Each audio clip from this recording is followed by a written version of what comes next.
Finally, in the topic of sleep, let us look at some sleep disorders. Firstly, let's look at narcolepsy. Narcolepsy is the inability to stop falling asleep. Each event can be up to an hour or more at a time, even when in sleep credit. It is an obvious bar to flying. The protein orexin produces neurons in the brain which are responsible for controlling appetite and sleep patterns. It is thought that a defective gene blocks the production of orexin, as it has been found that this protein is absent, or its presence is very low, in persons suffering from narcolepsy. There is no cure at present for narcolepsy. Sleep apnea is a disorder characterized by pauses of at least 10 seconds between breaths, and which are repeated during sleep. The individual is seldom aware of his condition and also frequently snores. There are two causes of apnea. Central sleep apnea is more serious but much less common. You will recall from the lesson on respiration that carbon dioxide levels in the blood control the rate of breathing. In central sleep apnea, this mechanism fails to give the signal to inhale, causing the individual to miss one or more breaths. There is no effort made to breathe, and the lack of oxygen in the blood can have serious effects on the brain. The more common form of apnea is obstructive sleep apnea.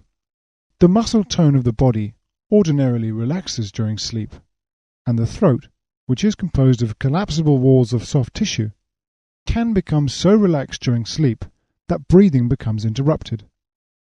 Anything that makes the airway narrower or reduces the intake of air and therefore reduces the air pressure into the lungs will contribute to sleep apnea. Examples of this would be enlarged tonsils, a blocked nose, smoking or heavy drinking, or being overweight with a neck size of more than about 17 inches for a man. Extra fat in the neck squashes the throat from the outside, especially when the throat muscles have less tone during sleep. The brain detects a lack of oxygen and wakes one up, usually with a loud snort. Consequently, obstructive sleep apnea is quite common and is not dangerous unless the periods of not breathing are longer than 10 seconds or they occur more than 10 times an hour. However, these frequent awakenings will disturb the normal sleep pattern, and the individual will not be as refreshed as he may have otherwise been with a full normal sleep. He may consequently experience excessive daytime sleepiness. However, it must be understood that other medical problems may be involved and medical advice should be sought.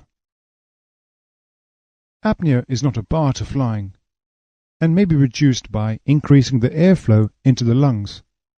For example, by using nasal opening strips as used by athletes, or by using a device like a gum shield which pushes forward the lower jaw.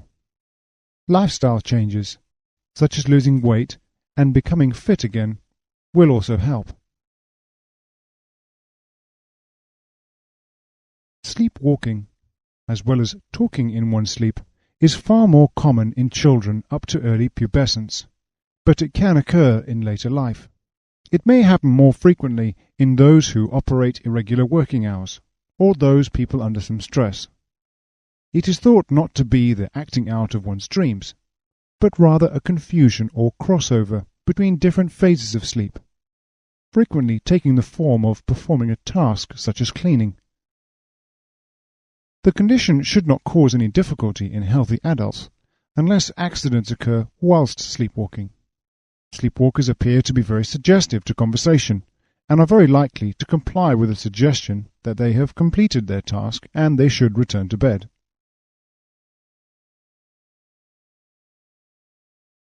Finally, we will look briefly at insomnia. Insomnia is the term used for when we have difficulty getting to sleep, which does affect most people from time to time. It may have a clinical cause, such as a lack of the sleep-inducing hormone melatonin. But far more likely is situational insomnia, which has many causes, such as circadian dysrhythmia, caused by shift work or time zone changes, as we've already mentioned. Other common causes are stress and worry, and also by being too active, either mentally or physically, just before going to bed. In order to get a good night's sleep, it's advisable to wind down before going to bed. Try to go to bed at the same time, cut out any noise and light, and perhaps have a milky, warm drink.